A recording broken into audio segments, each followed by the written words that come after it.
ሰላም ጤና ይስጥልኝ የተወዳችሁ የናይል አካዳሚ ቤተሰቦች እንዴት ናችሁ? በያላችሁበት የዓለም ዳርቻ ሁሉ ሰላማችሁ ይብዛልኝ። ይህ ናይል አካዳሚ ነው። እንግሊዘኛ እንዲሁም አማርኛ የምናስተምርበት ቁጥር 2 ቻናል ነው። የዚህ ቻናል አዲስ የሆናችሁ ላይክ፣ ሼር እንዲሁም ሰብስክራይብ ማድረጋችሁ እንዳትረሱ። ነባር ቤተሰቦቻችን ደግሞ እንደተለመደው የዘውትር ድጋፋችሁ ላይክ እና ሼር እያደረጋችሁ መሆኑ እንዳለ ሆኖ አሁንም በተጨማሪ ድጋፋችሁ እንዳይለየኝ እያልኩኝ ከወዲሁ አሳስባለሁ። አማርኛን እንዲሁም እንግሊዘኛን አሊያም ደግሞ እንግሊዘኛ በአማርኛ አቀላጥፋችሁ እንድትጽፉ እንድታነቡ እናደርጋለን። በውስጥ መስመር መማር ለምትፈልጉ ደግሞ ከዚህ ጋር በመናስቀምጥላችሁ ስልክ በቀጥታ በመደወልም ሊሆን ይችላል። በኢሞ፣ በዋትስአፕ፣ በቴሌግራም በማንኛውም የሶሻል ሚዲያ አማራጮች የምታገኙ ነው የሚሆነው። በአጭር ጊዜ ብቻ አማርኛን እንዲሁም እንግሊዘኛን አቀላጥፋችሁ እንድታነቡ እናደርጋለን። ብዙዎቻችን በውስጥም በውጭም ያላችሁ እህት ወንድሞቻችን አማርኛ እንዲሁም እንግሊዘኛ ለማንበብ ተቸግራችሁ ይሆናል። እናንተ ደግሞ በአጭር ጊዜ እንድታነቡ እንድጽፉ እናደርጋለን። ብዙዎቻችን በልጅነታችን ይህ እድል ሳይገጥመን ሳንማር ወደ ውጭ ሀገር የወጣን ሳንማር በንግዱ ዓለም የተሰማራን ሰዎች ስላለን እናንተ ደግሞ ቴክኖሎጂ ባመጣው በረቀቀ ሁኔታ በአጭር ጊዜ ብቻ ቤታችሁ ቁጭ ብላችሁ ባላችሁበት መማር ትችላላችሁ ማለት ነው። የሚጠበቅባችሁ ሰዓታችሁን አመቻችታችሁ በቀን ለ1 ሰዓት ያህል በሳምንት 5 ቀን እንድትማሩ እያደረግን ነው የምንገኘው።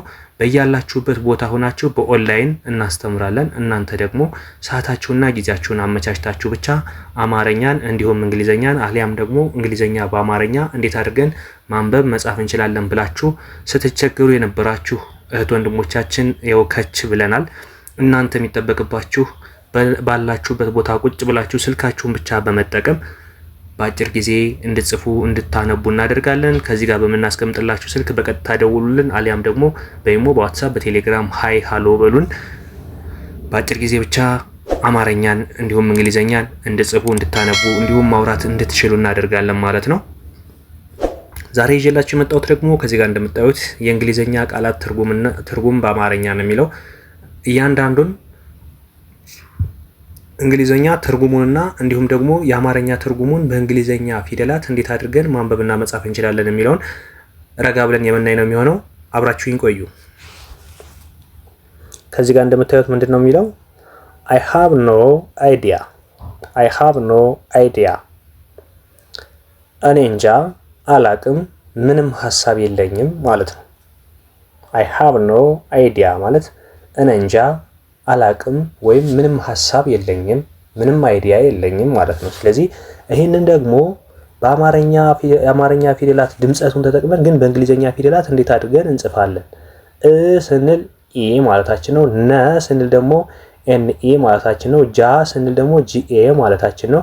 አላቅም ለማለት ደግሞ አ ስንል ኤ፣ ላ ስንል ኤልኤ፣ ቅ ስንል ደግሞ ኬአይ፣ መጨረሻዋ ም ኤም ትሆናለች ማለት ነው። ስለዚህ እኔ እንጃ አላቅም I have no idea እኔ እንጃ አላቅም እንላለን ማለት ነው። እዚህ ጋር ደግሞ I love you so much በጣም እወዳታለሁ። ስለዚህ ይሄንን ደግሞ እንዴት አድርገን ነው በእንግሊዘኛ ፊደል ተጠቅመን መጻፍ የምንችለው ነው።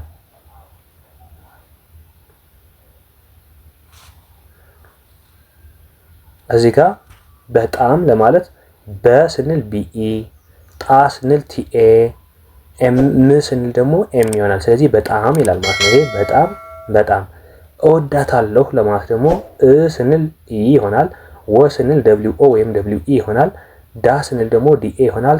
ጣ ስንል ወይም ታ ስንል ደግሞ ቲኤ ይሆናል። ለ ስንል ኤልኢ፣ ሁ ስንል ኤች ዩ። ስለዚህ ምን ይላል ይሄ? በጣም እወዳታለሁ። I love you so much በጣም እወዳታለሁ። ከዛ እዚህ ጋር ደግሞ ምን ይላል? I don't know ከዚህ ጋር እቺ ኬ ሳይለንት ሆና ኤን ናት የምትነበበው። ብዙ ጊዜ ኬ እና ኤን በአንድ ላይ ከመጡ ኬ ሳይለንት ሆናለች። ከዛ ኤን ብለን ነው የምናነበው። እሺ ቤተሰብ ናይፍ ሊሆን ይችላል፣ ነው ሊሆን ይችላል። ብዙ አይነት ምንባቦች አሉ። ከዚህ ላይ ኬ እና ኤን በአንድ ላይ ተከታትለው ከመጡ ኬ የምትባለዋ ድምጽ ሳይለንት ትሆንና ኤን ብለን ነው የምናነበው። ስለዚህ I don't know ነው የምንለው። እሺ I don't know አላውቅም አይ ዶንት ኖው ማለት አላውቅም ማለት ነው። ስለዚህ አላውቅም የሚለውን ደግሞ በአማርኛ የአማርኛ ድምጸት በእንግሊዘኛ እንዴት አድርገን እንጻፈው? አ ስንል ኤ፣ ላ ስንል ኤል ኤ፣ ው ስንል ደብሊው አይ ወይም ደብሊው መሆን ይችላል። ቅ ስንል ደግሞ ምን ይላል? ኬ አይ፣ የመጨረሻዋ ም ስንል ደግሞ ኤም። ስለዚህ ምን ይላል? አላውቅም። አይ ዶንት ኖው አላውቅም።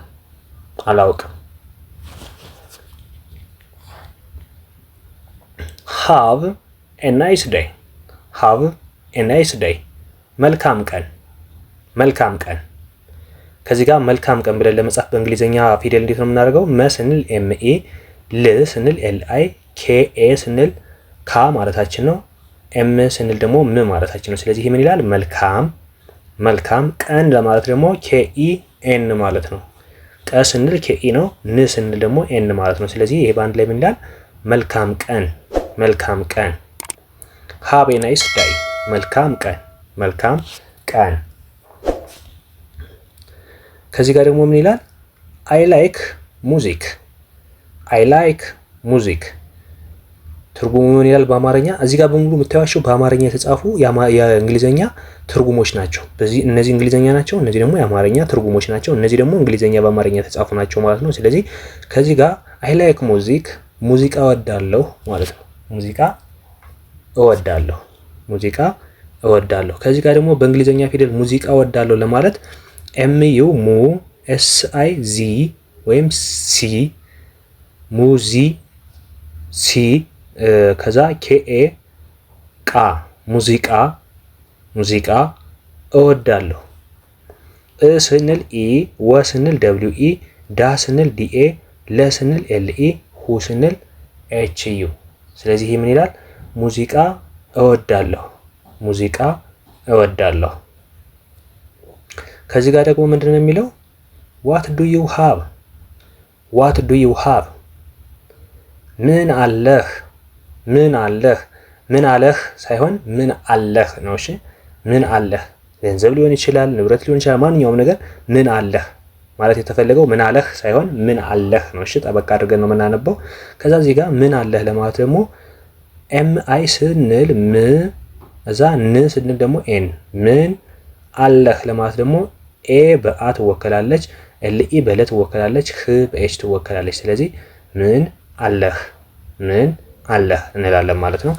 ከዚህ በተጨማሪ ደግሞ ምን ይላል እዚህ ጋር እንደምታዩት wait for a minute ትንሽ ጠብቂ ሊሆን ይችላል፣ ሁለቱንም ማለት ነው።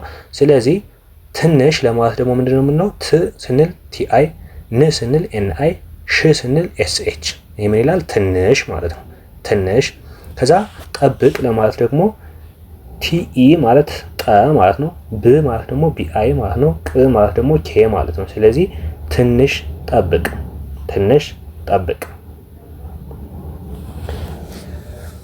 ቤተሰብ ዛሬ ያየናቸው ቀለል ያሉ የአማርኛ አጫጭር ቃላቶችን እንዴት አድርገን ትርጉማቸውንና እንዲሁም እንግሊዘኛ በአማርኛ እንዴት አድርገን መጻፍ እንችላለን የሚሉትን ከመጀመሪያው እስከ መጨረሻው እንደተከታተላችሁ ተስፋ አድርጋለሁ። ቀለል አድርጌ ነው ያሳየዋችሁ። እንደነዚህ ቀለል ብለው እንዲሰሩላችሁና የተለመዱ ቃላቶች እንዲጻፉላችሁ ማንኛውም ቪዲዮ እንዲሰራላችሁ የምትፈልጉ ካላችሁ ኮመንት ላይ ያስቀምጡልን።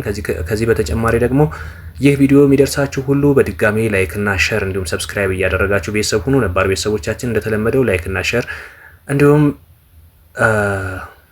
አዳዲሶች ደግሞ ሰብስክራይብ እያደረጋችሁ ቤተሰብ ሁኑ።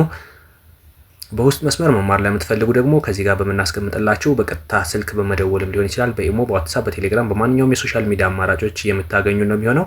አማርኛን እንዲሁም እንግሊዘኛን እንዲሁም አማርኛ በእንግሊዘኛ በአጭር ጊዜ ብቻ ቀለል አድርጋችሁ እንድጽፉ እንድታነቡ እናደርጋለን።